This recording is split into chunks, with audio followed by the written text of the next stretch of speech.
What happened on October 7th that affected your family? Our son Roey was in the army.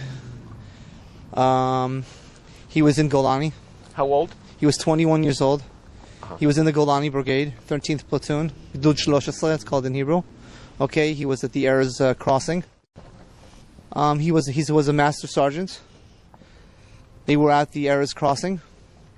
And on October 7th, the Hamas decided to start dropping rockets at 5:30 between 5:30 and 6:30 in the morning. Now we know that they shot rockets into Israel overhead, but what about, what kind of a base were they? They were frontline base. They were right on the border. Okay, they were also affected by the rockets. Right away they understood that something major was going on. They actually heard the terrorists busting down the fences and coming into Israel. Right away, they went back into the base. They fortified themselves. They got into full battle gear. And slowly but surely, they started getting ready for a battle that they knew was coming. How do you know these details so well? Well, about a month ago, we got to as a family. They took us down to the base there. And the army took us to the base there, and they told us the whole story. As an they had taken testimonials from eyewitnesses and other soldiers, and they done their research. They did, yes. They researched everything, and they were able to tell us a story of what happened that day. He went out with 3 other soldiers, and they engaged in a firefight. And when we talk about a firefight, it's not a 3-minute ordeal. We're talking about that they were shooting and killing tens of Hamas terrorists. Okay, and this is going on for over an hour. We know that as a fact. And for over an hour, they sat and they were shooting and they were fighting, and they were killing tens of terrorists that were inside the base, that infiltrated the base. And at one point, they realized one of the two other soldiers died and were killed, and they realized at this point that there's more terrorists than there are soldiers, and they need to retreat. And Roey, who led the charge towards the battle, also led the charge away from the battle. And they were on the way back to the safe room, were ambushed by terrorists, and ultimately he was shot and killed at that point. But his actions, leaving his own safety to take care of others, he saved at least 12 other soldiers in the process. Yeah, it's remarkable. 12 soldiers made it to the safe room on account of his quick thinking. You did an interview with the Jerusalem Post, filmed on the day of the burial. Is that right? Yeah. That must have been very hard for you. It was very difficult. What a day for you. Yes, it was. The whole build-up till the burial, and then right afterwards being interviewed was very. It was a very difficult day for us. But on the other hand, it was important to us to tell Roey's story, to learn about his heroism and his bravery and inspire others, and the whole world should know what was going on, because outside of Israel, there's a lot of fake news, and we wanted people to know what's going on in English, because we have the advantage of speaking English, so that people can hear us. How old were you when you moved to Israel? How old was I? 9. 9. Where'd your family come from? Brooklyn, New York. Which neighborhood? Flatbush. Are you in good company there? Do you have other New Yorkers in your area now? We live in a neighborhood with a lot of mixed Anglo families. So that's nice. It's an advantage for raising your kids bilingual? Yes, absolutely. Very much so. Yes. They can help keep up your English? Keep my English. I'll tell you, Roey in the army, there are a lot of English-speaking soldiers there, and he would take care of them. He was the only sergeant that spoke English for miles. No kidding. And he was the one who took care of all these English speakers, the lone soldiers who couldn't speak, who couldn't grasp the language. Yeah. And he'd sit there and he'd talk to them and explain to them in English. What are lone soldiers? They're soldiers. That term. All right, they're 18 to 21-year-olds that come to Israel without their parents, and they enlist in the army. Do they have relatives in Israel? They could have relatives in Israel. Most of them do have relatives, but they could also not have relatives, and they're considered lone soldiers. and the army treats them differently and helps them with a place to live. It gives them a bigger stipend to be able to live. Takes care of them more. I mean, people that come voluntarily, we want to, give them all the help and encourage them. As much encouragement as possible. Obviously, we want them to stay afterwards and live in Israel. So, are some are they all Jewish who come, or are they also some come? I would say that most of them are Jewish. Sure, most of them. But I don't know. I don't think all of them are Jewish. People come. People want to join the army. And if like the French Foreign Legion, if they'll fight for the state. Well, it's not the French Foreign Legion. That's a very different. Oh, okay. But yes, yeah. If they want to come, we'll take them, right? Well, most of them. I had read that there are some Christians who come in. They're strong fighters for Israel. Yes, absolutely. Is that right? Yes, they're Christians. That makes sense. Yeah, both Arabs, Arab Christians, Maronites, and things. Well, I know there are Arab Christians in the army, but I think they're Israeli. Israeli Arabs, we call them. But there are Arabs in the army. Israeli Arabs that are in the army, that enlisted to the army. So there are hostages now that are also part Israeli, part American. Right. Yeah. Do you have any contact with these families? No. I think our situation is very different than them. So, we know where our son is. We know exactly what happened to them, while as they are living in, for over 120 days and not knowing and no information. So it's two very different worlds, I'd say. Yeah. So what do you think about all these calls then for end the war, bring them home at any price? You can't judge families that have people that are in captivity, that are kidnapped. Unfortunately, we lost our son. He was killed. But we know where he is. We know where he's buried. We have a grave for him. These people, for 125 days, do not know where their children are, what state they are. Are they alive? Are they dead? Are they beating them? Are they torturing them? Are they raping them? They don't know what condition they're in. And people like that, all they want to see their kids at home. They want to know what's going on. At any cost. Proof of life, something. They don't have that. We understand them. And I understand they just want their kids back. If it was my kid and he was kidnapped, I didn't know for 125 days, over 4 months, what's going on with him. I want him back right now, no matter the cost. I can understand the families that want their children back because it's legitimate. But on the other hand, our point of view is different. Parents. Our point of view is different, obviously, than that. Okay, we see it differently because, like I said, our son was killed. No, I understand, but what about at what cost? I guess Gilad Shalit was for 1,000 terrorists, many of whom went back and killed other people. Look, I don't think there's a good answer to that question. There's no right. There's no wrong. There's no right and wrong. On the other hand, it's a different scenario altogether. Okay, we have to remember that we're at war. Okay, we're at war. And it's totally different now. Okay, that you don't negotiate. I mean, you can negotiate during war, but it's a different kind of negotiation. I mean, don't forget that Gilad Shalit, it took him 5 years for him to come home. Here we're talking about 120 days while we're still fighting a war in Gaza, actively fighting a war. So it's a totally different scenario altogether. But if the proposition that's put forward by, let's say, the U.S. and Qatar, that in order to get the hostages freed, that Israel has to make tremendous terrorist prisoner releases back into the public. No. And I'll explain why. During the Shalit, they released Yahya Sinwar. Okay? The man who's behind the whole October 7th massacre. Israel released Yahya Sinwar, all right, in the Shalit, when the Shalit a deal, and look where it got us. So obviously we learn. I hope that they've learned from their mistakes, and that if they do a deal, it'll be something good. Not. It has to be in a way that we win this war, in a way that in 10 years from now, my grandchildren shouldn't have to be afraid that more rockets are going to fall on their head, and shouldn't have to be afraid of terrorists infiltrating because they live near a border.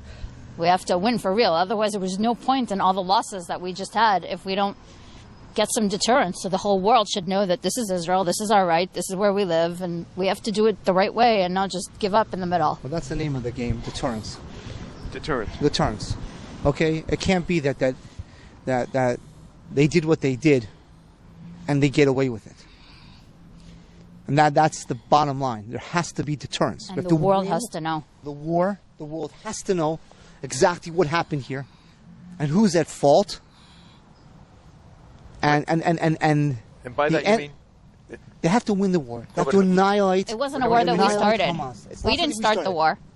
You know, we talked about how we were on the news on MSNBC and how they showed the poor people in Gaza that don't have water. We didn't go and shut off your water because we were bored. You came, you attacked us. So don't come complaining. You're, 9.5 minutes of how they're oppressed. We didn't start this.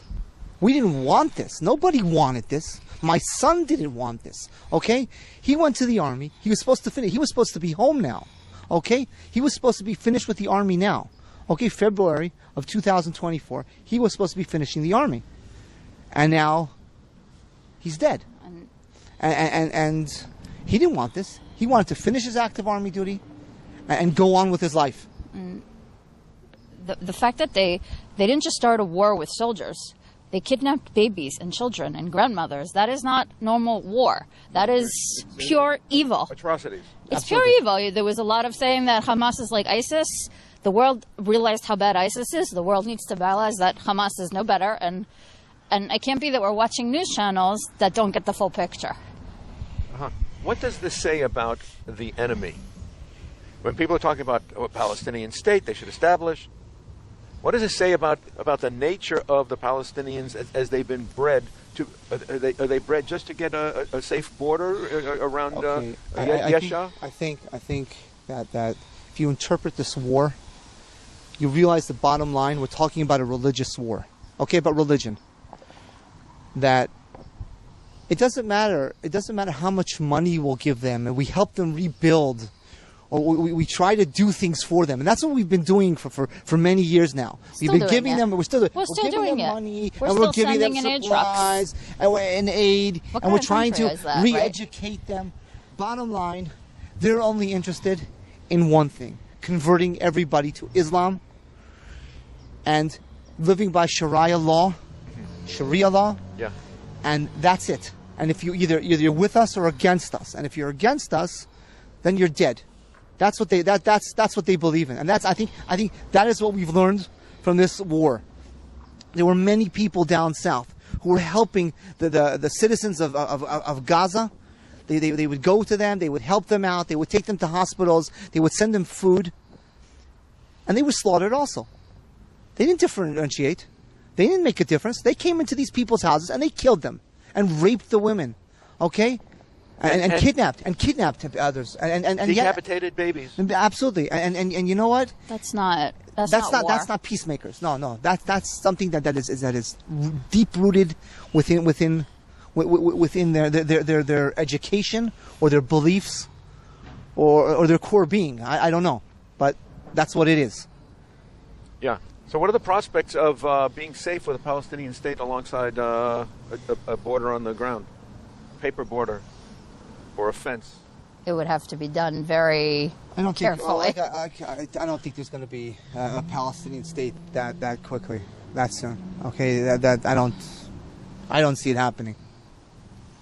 Do you think that would be a rewarding the terror and encouraging more? Call it whatever you want. I don't think it's going to be. I don't see it happening. Okay, I don't think about it because right now, it's not going to happen.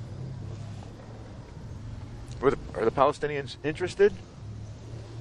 I'm saying, are they interested in having a peaceful neighbor relationship? No, I'm sure like some I of them said, are. some of them are. Some of them are. I don't think they're all. But their leaders are against it. They like the war.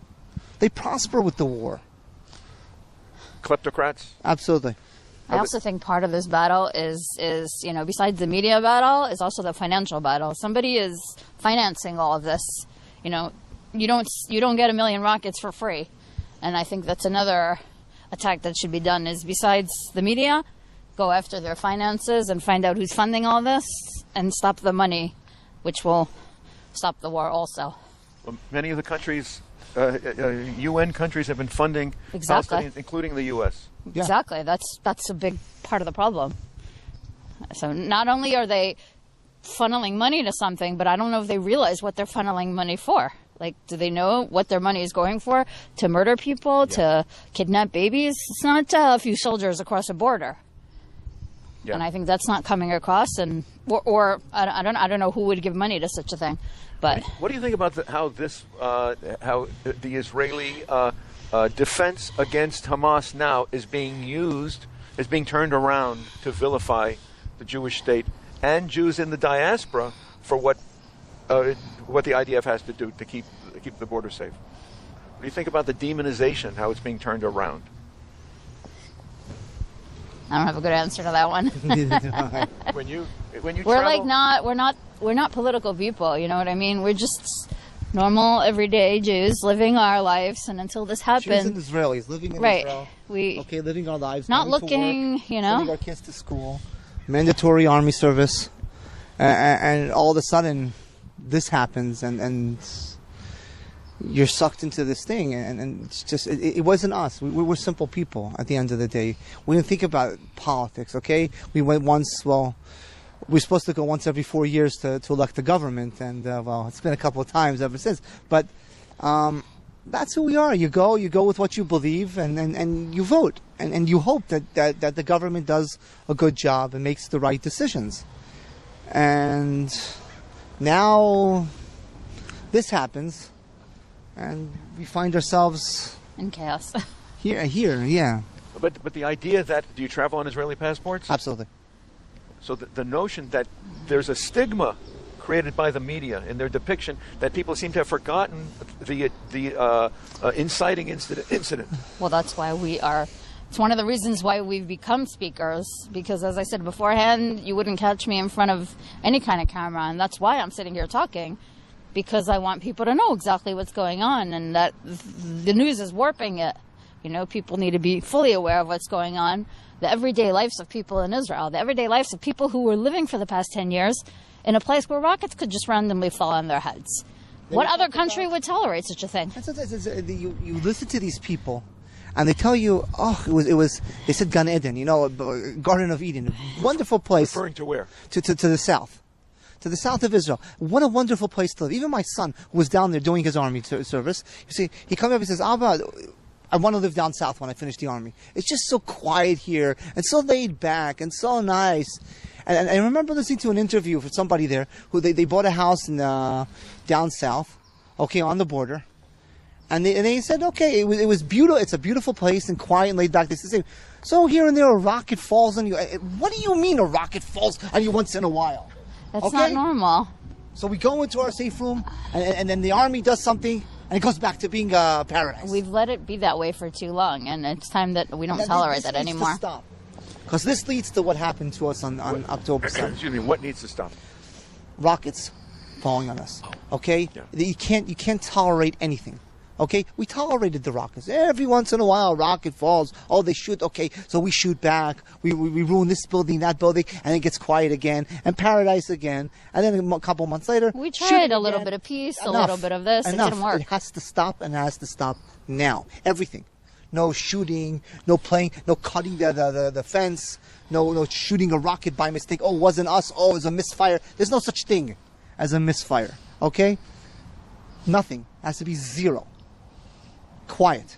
People have to live their lives quietly.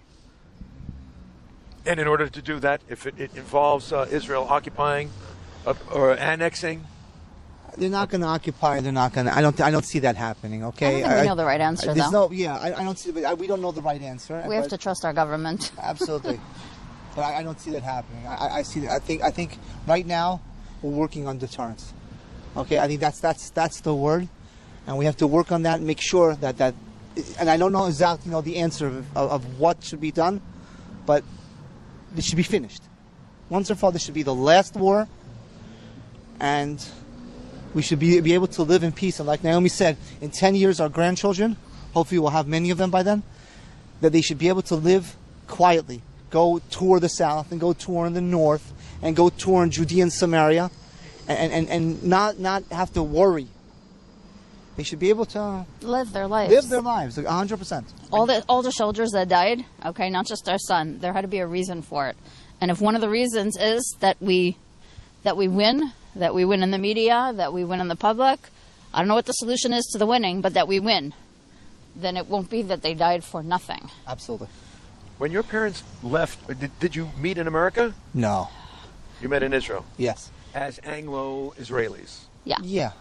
When your families moved to Israel, what was the incentive? What was their motivation? They were idealistic. Yes, I did a Zionist, yeah. Were they trying to escape anti-Semitism in No. the world? No. No. They grew up believing that Israel was the place where Jews should live, and it was the right thing to do, and they planned it from, both of our parents planned it before they got married. To be able to practice, were they Orthodox, religious? Yes. Yeah, I mean, they were religious when they lived here also, but they believed that Jews, And that their homeland in Israel. להיות עם חופשי בארצנו. Okay? To be a free people in our own In land. our own land. Yeah, and they believed in that. Yes. My father was extremely proud when my son went to the army. Both sides. Yeah. That was their dream, that they came to Israel and their grandchildren are in the army and living and... To be able to practice Judaism, to live according to Jewish life without discrimination, but also to return to the land of our forefathers Absolutely. and foremothers Yeah. and the holy places. And in fact, you live closer to, than people in Tel Aviv, you live closer to the holy sites, don't you? Absolutely, yes. Yeah. We can see them from our house. What kind of places? We see the old city of Jerusalem. Our synagogue, they put up, they have a very big window there. They have a very big window there that when we pray to Jerusalem, we can see the old city of Jerusalem. We can see where the Temple Mount was. Yes, very beautiful. And if a Palestinian state were to be established, including lands around you, because you live among Arab communities, don't you? Yeah. You travel on roads with Arab cars back and forth. Yeah. Hostile. Some. Could be. Living there for 19 years, we haven't been, thank God, we haven't ever... It's our normal. You know, we walk here and we pass by the 7-Eleven and we see cops guarding the store outside, and that's your normal. And we think it's weird that there's cops all around. But our normal is what we're used to. Everybody and what's their normal. Here, every single shul and every single school has locks and codes because people here are worried, and we don't have that by us. Kids roam freely. It's a very different lifestyle, so it's everybody and what they're used to and their normal is. So Jews should be able to live safely in security in the Jewish homeland. Absolutely. They should be able to live all over the world safely and securely. Right. Exactly. How can people follow the progress of what's happening with your story? Have you set up a social media? We do. We have a website. It's called rememberroey.com. How do you And spell Roey? R-O-E-Y. Joey with an R. Jerry with an R, yeah. And we also set up a fund in our son's name. You know, during the week of mourning, during the Shiva, we sat and we kept hearing people telling us all these stories about Roey and who he was. And the stories were the same, whether it was somebody telling us like he was in first grade and he helped my son because we had just moved to the country and my son didn't know a word of English and he helped him. And it was the same story in the army where we talked about the lone soldiers and how he helped. And it kept repeating how he helped people. Soldiers as well. Right. And when we were deciding what to do in his honor, in his name, we decided we started a fund in Roey's name that would help underprivileged soldiers, especially from the Golani brigade, not just from them, but from the brigade, helping them. There are a lot of kids that go to the army from broken homes, from poor homes. Uh-huh. Like I said, lone soldiers, and they're missing. They're lacking. Okay, as in some of them come to the army without a watch or without a phone.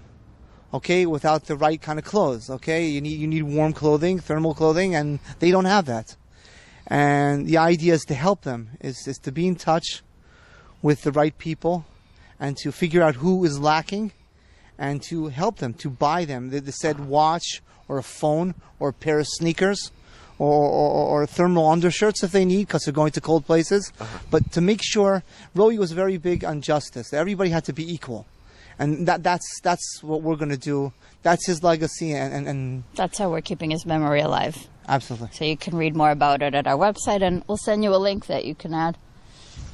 Can you say what it's called? It's called rememberroey.com, and there's stories about him, and there's a link to the donations to his fund, and pictures, and things that his friends have said about him from the eulogies, and of course all the media that we've been on talking about him. Will there be a discussion, conversation? Can people post things? Yeah, Yes, absolutely. all of yes. the above.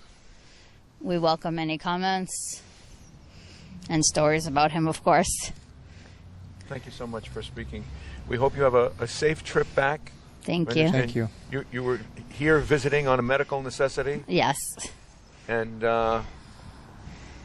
in this vital time, your message it can reach the world like a beam of light amidst a storm that's gathering around the Jewish people. So We hope so. Thank We you. do.